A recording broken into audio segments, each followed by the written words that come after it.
Hola de nuevo, yo soy Ralph Dellen, soy vuestro coach y terapeuta para personas y empresas en Barcelona y online en todo el mundo. Y en este vídeo sobre el maltrato psicológico, sobre la patología del narcisista perverso, os voy a explicar las herramientas que utiliza el maltratador psicológico para llevar a cabo su estrategia de mantener a la víctima en una relación de dependencia.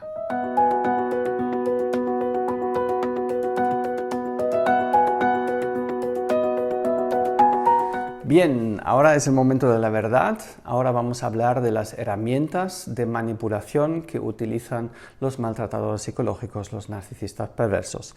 Y es un momento clave porque es como en las películas de los vampiros, donde la luz del sol hace que el vampiro se disuelve a cenizas. La luz del sol representa la conciencia. Y cuando sabes cómo manipulan, conoces su caja de herramientas de manipulación, los puedes ver venir y los puedes desarmar. Y de eso vamos a hablar.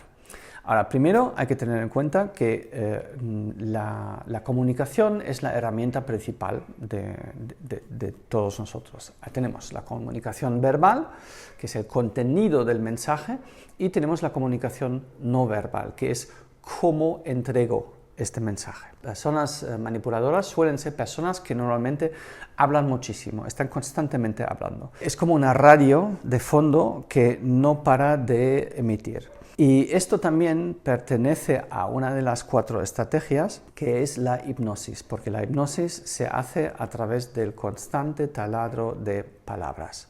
Tener en cuenta que todo lo que explico aquí es cómo se aplican esas 4 estrategias que hemos visto en un vídeo anterior.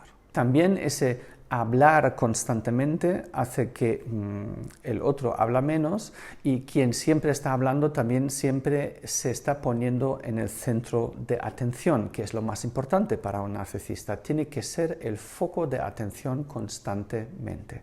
Por eso también los encontramos con esa patología muchos en posiciones de atención pública, gente que sale en la tele, personas que están en posiciones de poder, etc.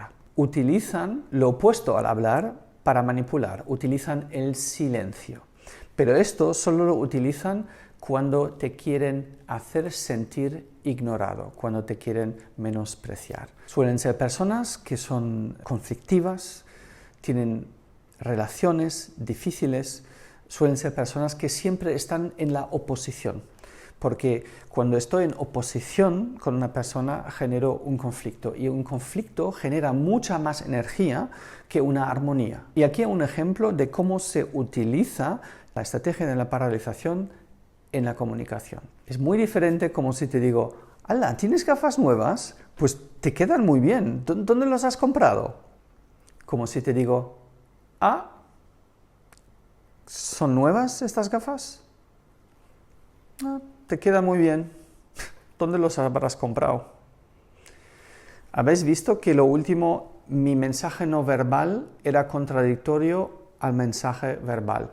Y lo normal es que una persona normal recibe que a través de la ironía estoy dando a entender que no te quedan nada bien esas gafas.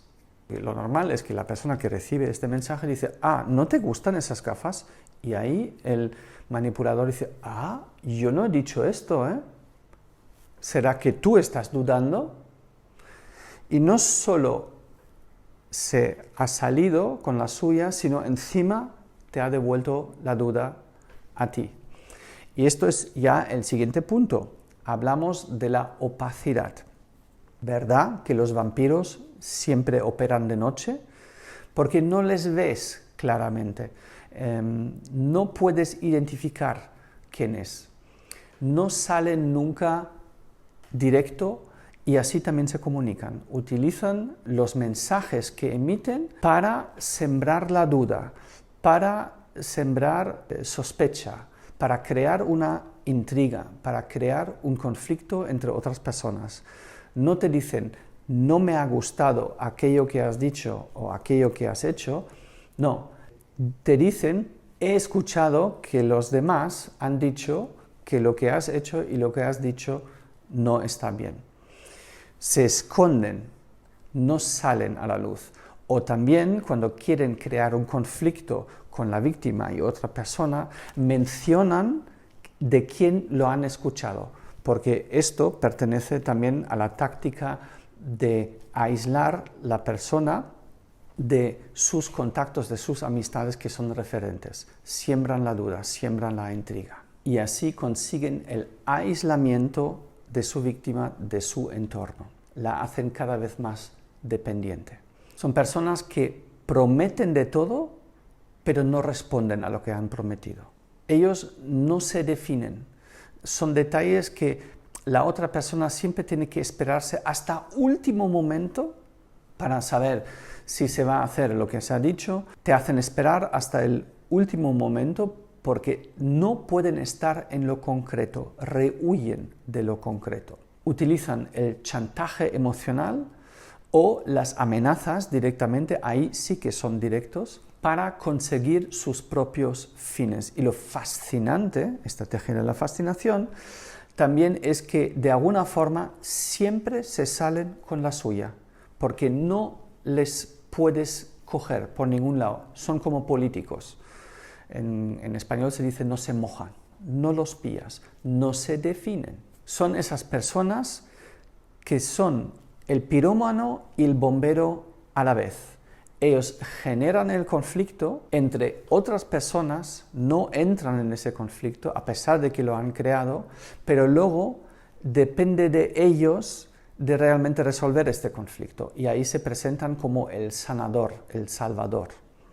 Y a la vez, ya que ellos han creado este conflicto de forma indirecta, también siempre cambian las reglas del juego. Otro elemento clave es que a un maltratador psicológico pocas veces le vas a escuchar decir cosas positivas de otras personas, a no ser que está en la fase de la seducción de la víctima.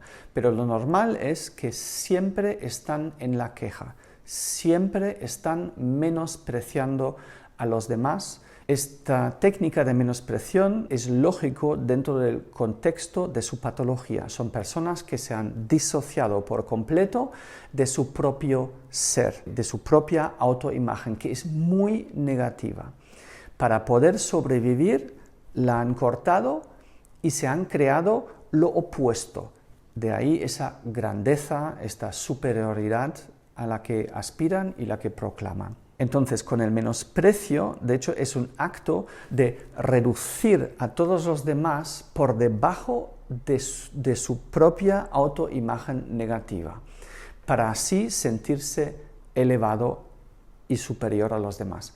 Obviamente, eso es una técnica que no funciona porque nunca van a tener una sensación real de su superioridad, aunque se lo han construido, se lo creen, pero sí que funciona en el sentido que es muy destructivo para las personas que se rodean con personas que tienen esa patología. Una manera de criticar o menospreciar a otra persona también es cuando cosifico a la otra persona, cuando no le llamo por su nombre, sino le llamo el armario, le llamo el bolso, le llamo él o la gorda.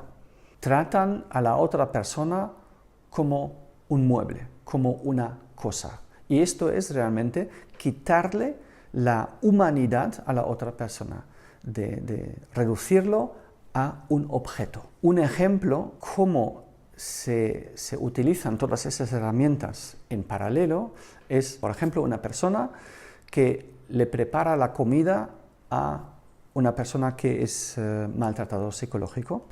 Llega la persona con la patología, se come, y parece que con mucho gusto, aquello que el otro o la otra le ha preparado de comida, pero no habla de lo bueno que es la comida como le gusta, no. Mientras está comiendo lo que tú le has preparado, está constantemente hablando de lo bien que ha comido el otro día en tal restaurante. O, para crear un conflicto, alaba el arte de cocina que tiene aquella persona que el otro día pues, le ha servido una comida y probablemente esta persona, la víctima, lo conoce y es un amigo o una amiga. Y así, indirectamente, vuelve a producir un conflicto en el cual él se mantiene al margen, pero sí que lo ha producido y el único que puede resolver esto es él, que finalmente dice, por cierto, muy bueno esta comida, pero probablemente esto no va a llegar. Cuando hay niños que tienen padres con esta patología, estos niños desde muy temprano siempre reciben el metamensaje que nunca está bien, nunca es suficiente lo que hacen, lo que dicen. No saben hacerlo bien nunca. Esto genera tanta presión sobre estos niños que muy probablemente luego llegan a ser adolescentes y adultos que son muy autoexigentes consigo mismo.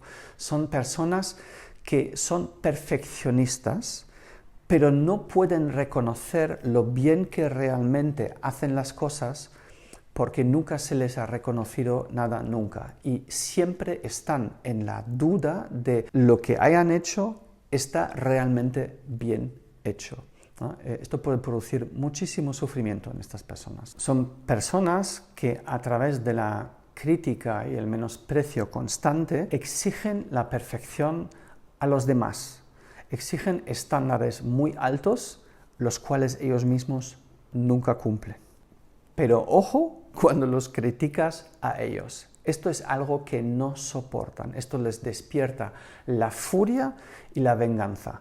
Porque como se creen tan superiores a los demás, ¿cómo puede ser que alguien inferior se atreve a criticarlos? Dentro de este contexto, también son personas que siempre son la víctima. Se hacen la víctima de todo, de las circunstancias, de la sobrecarga de trabajo, del jefe, de su hermano, de su pareja, etcétera, etcétera. Nunca asumen la responsabilidad de nada. Siempre cuando algo no va bien, critican a los demás, les echan la culpa y se hacen la víctima. Son personas que siempre se quejan que están súper agotados, de que han trabajado muchísimo, que la gente no se los reconoce, que son todos unos desgraciados, que son tan generosos, pero los demás no responden, ¿no? Esto también es una de las tácticas, las primeras tácticas, como podéis ver que la otra persona está manipulando, porque cuando lo ves cómo opera, siempre acusa a la otra persona, a la víctima, de todo aquello que el maltratador psicológico está haciendo. Le dice a la víctima, tú manipulas, tú me haces chantaje emocional, tú no te defines, tú nunca estás en lo concreto. Todo esto, lo que estoy explicando aquí, se lo echa en cara a la otra persona. ¿Por qué? Porque en el reflejo de la otra persona se ve a sí mismo. Esta parte que se ha disociado y es ahí donde lo combate, forma parte de su táctica. Ahora, cuando hay un éxito, cuando algo sale bien, entonces obviamente reclaman para ellos mismos los méritos, las medallas y quieren ser el centro de atención por haber conseguido estos resultados positivos. Eso de que siempre hablan de que tienen una sobrecarga de trabajo, obviamente no es verdad, ¿no? En el fondo no hacen nada, porque si tú haces algo te responsabilizas de algo. Es fascinante cómo consiguen que siempre hay personas que les hacen el trabajo. Ellos no hacen nada nunca, con lo cual nunca los puedes responsabilizar de los malos resultados. Siempre hay alguien que les hace el trabajo. Ellos para sí mismos se reclaman todos los derechos, todas las necesidades, pero a los demás se los niegan por completo. No tienen en cuenta a la otra persona. Y con esto vamos al siguiente punto, el tema del dinero. El dinero puede ser también un arma para o mantener una dependencia con una persona o para debilitar a la otra persona. Los manipuladores psicológicos suelen ser personas que muchas veces entran en una relación con una persona donde ellos son la persona que está mantenido. Un ejemplo real, una persona que tiene un trabajo, pasa muchísimas horas en este trabajo y a la vez siempre se queja de que no llega al final del mes, que económicamente está al límite, que no puede y ha creado realmente la imagen de que ante los demás, de que va con una mano delante y otra mano detrás. Y esto le trae muchas ventajas porque su madre le da dinero, su pareja paga el piso, paga el colegio del niño, paga las vacaciones.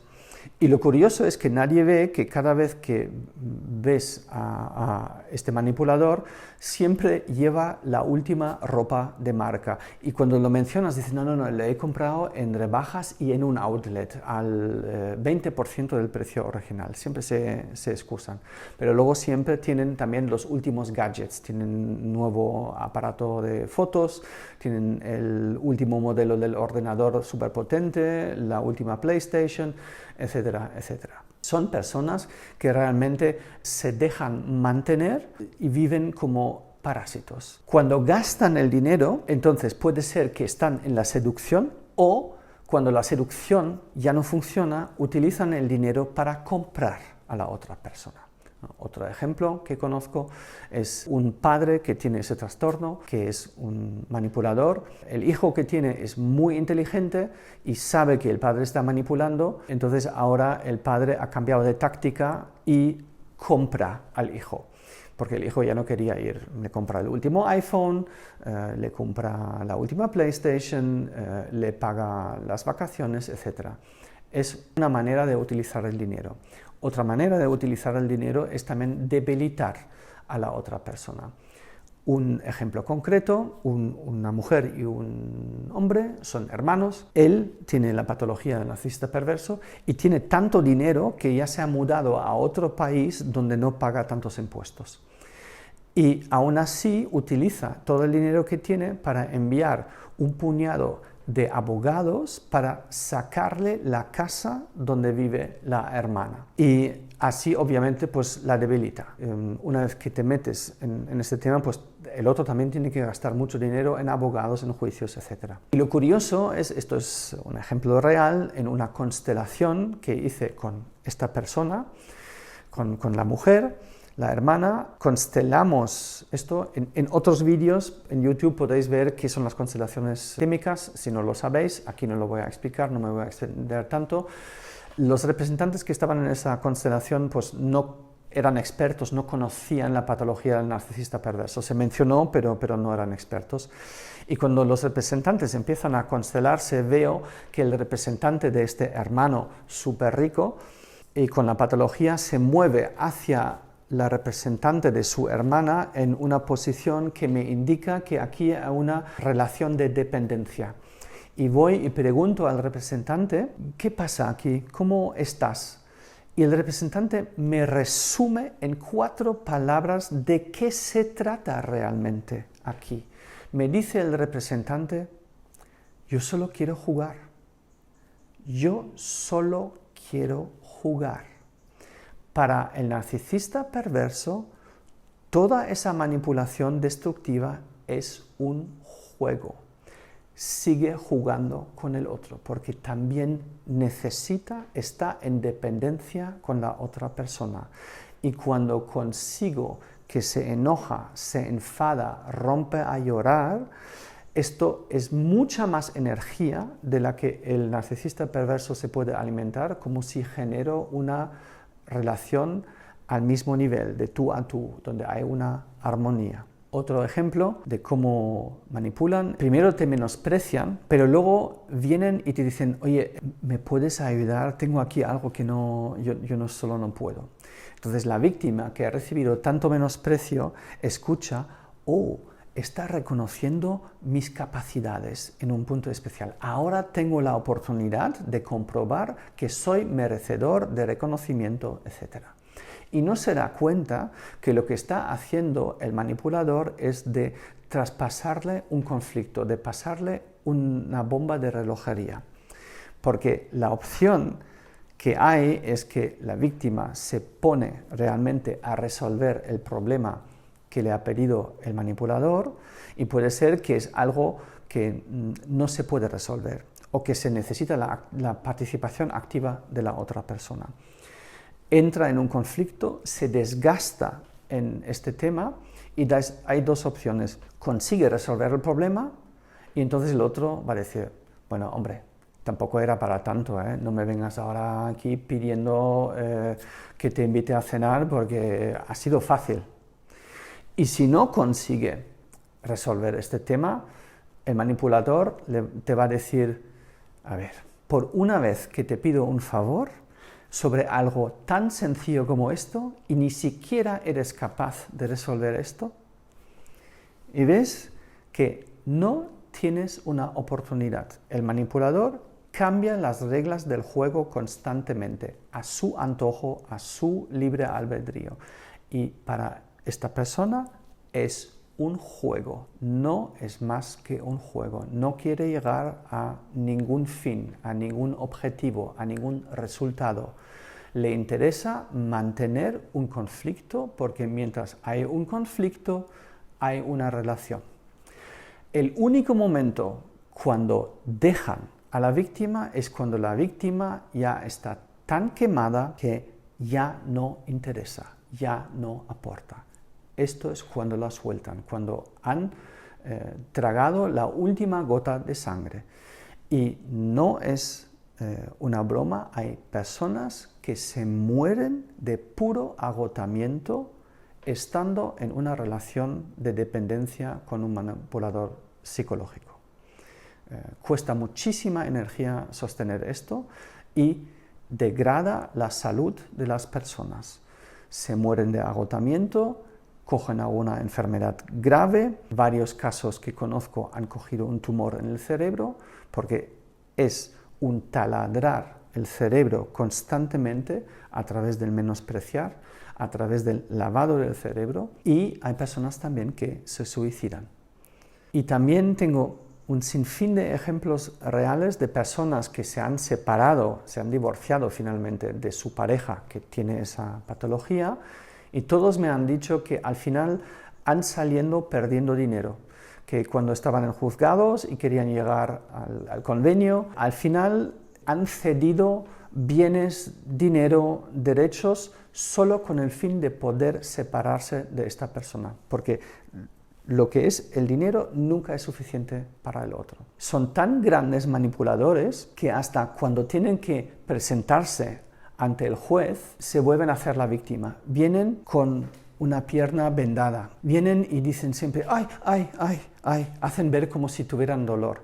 Apelan a los instintos de caridad, de empatía a los demás para seducirlos, para que les creen más a ellos, porque uno es más propenso de creer a una pobrecita víctima que a una persona que lleva unas acusaciones graves ante el juez. Bien, con esto os he resumido una gran parte de cómo funciona la manipulación. Ahora lo sabéis, ahora podéis poner la luz del sol encima del vampiro y espero que con esto pues, se genera más conciencia, es más fácil detectar a estos abusadores psicológicos y que os podéis defender mejor porque ahora ya veis venir el truco.